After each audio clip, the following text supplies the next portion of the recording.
તો America Iran શાંતિ વાર્તા અંગે મોટા સમાચાર। પાકિસ્તાનની મધ્યસ્થતા ઈરાનને નામંજૂર હોવાની વાત ઈરાન તરફથી કરવામાં આવી છે कि हम यह पाकिस्तान में नहीं करेंगे, मध्यस्थता नहीं करेंगे और ना ही यहाँ पर बातचीत करेंगे। बिल्कुल, यानी कि जो शगुफा पाकिस्तान की तरफ से छोड़ा जा रहा था दुनिया भर में, वो 24 घंटे के अंदर ही फूटकर बाहर आ गया। सीधे रुक करते वार रूम का नीरज जी के पास एक बड़ी खबर है।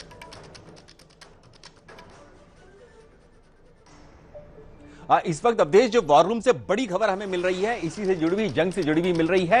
हॉर्मुज स्ट्रेट को लेकर जो जानकारी मिल रही है, ईरानी सेना ने पाकिस्तानी जहाज को वापस भेज दिया है। पाकिस्तान का एक जहाज जो कि यूएई के शारजहां से जा रहा था कराची, उसको ईरान की आईआरजीसी नेवी ने वापस भेज दिया। ये देखिए, इसकी मैरीन ट्रैकिंग भी हुई है और इस पे पता चला है कि ये सेलिन जहाज है। इस जहाज का नाम जो कि सेंट किट्स से जुड़ा हुआ है, ये जहाज, इस पर फ्लैग लगा हुआ था और ये शारजहां से निकला था कराची जाने के लिए। तो अमेरिका ईरान शांति वार्ता अंगे आ मोटा समाचार। पाकिस्ताननी मध्यस्थता ईरानने मंजूर नथी, पाकिस्ताननी मध्यस्थी अमने मंजूर नथी, ते प्रकारनी वात ईरान तरफथी करवामां आवी छे।